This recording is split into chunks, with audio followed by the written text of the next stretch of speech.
Hi, Tatiana. How are you? I'm good, thank you. How are you? I'm very well. Well, I know that you're an advocate for mental health awareness and you're passionate Yeah. about it. Are you able to tell me more about this, please? Yeah, sure. In the month of May in the UK, every month of May is Mental Health Awareness Month. Now, for this year, the theme is nature and access to nature.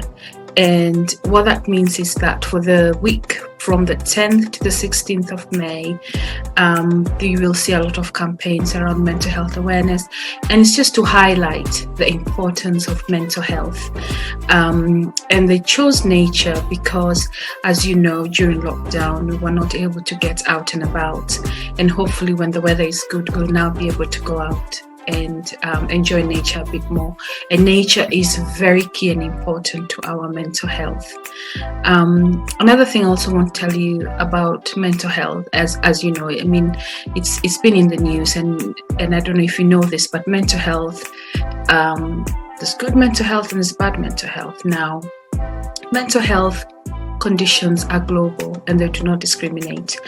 They do not discriminate age, race, gender. Anybody can get mental health conditions, and it's to do with a variety of factors, not just one thing that makes that happen, but factors such as life changes, sometimes day-to-day living, the pressures of that, trauma, abuse, breakdown of relationships, financial stress as well can cause bad mental health conditions.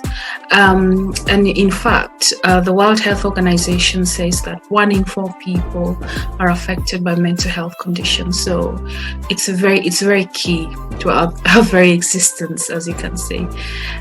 So good mental health, what is that? So good mental health means that you're able to think, to feel, and react in ways that you want and you need in your life.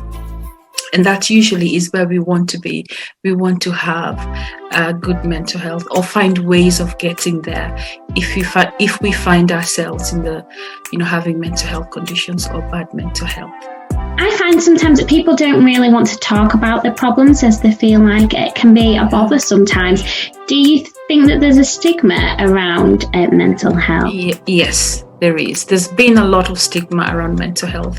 And I mean, it's to do with the culture and the perception of mental health. And I want to address this, especially in our church communities, where things like mental health are not discussed.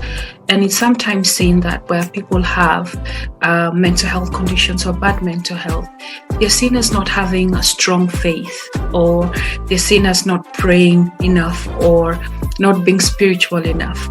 But like we discussed, mental health condition is just like your physical. It's just like a physical condition. If you had a physical condition, you go to the doctors, you get a prescription. And in some situations in mental health, you do get prescriptions for that, which is fine. So it shouldn't be treated as something that is extraordinary. And so, yes, there's a lot of stigma, not just within our communities, but a lot in the church community or faith communities, as it were. So this is something that we need to challenge. We need to challenge this. And we can do that by normalizing the condition, talking more about it, having elders and pastors standing in front, and even youth workers coming up with programs or conversations around that. And what that does is it helps people who have mental health conditions not feel so lonely and able to open up and also get the support they need and the help they need about their mental health. I mean, when I think about mental health, I think a lot about social media. What are your thoughts about social media? So I find for young people like me, social media does play a part in mental health. What do you think? Yeah, I mean, I totally agree. I mean, so social media is a positive tool. We use it daily now, and I use it for work, you use it for school, and, it's part of our lives.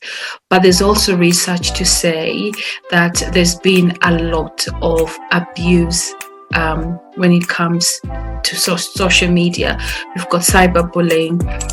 We've got people who get the pressure, body images pressure from from social media, and that can lead to, especially for young people like you, that can lead to a feeling of inadequacy, and it can play a huge part in your mental well-being, and that's something that you need to look out for.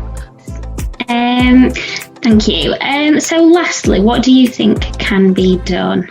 Okay, what I think can be done when it comes to the mental health situation is we need to, as I said, normalize it. We need to talk about it as if it's like any other condition, okay?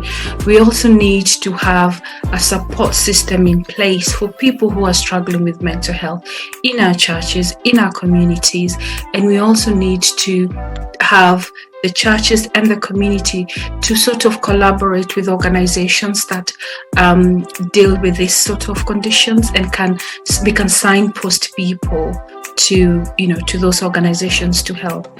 I don't know if you know this, but in the book of Ephesians, it says that we are called to be compassionate and kind to each other. We've got to be, first of all, compassionate to yourself.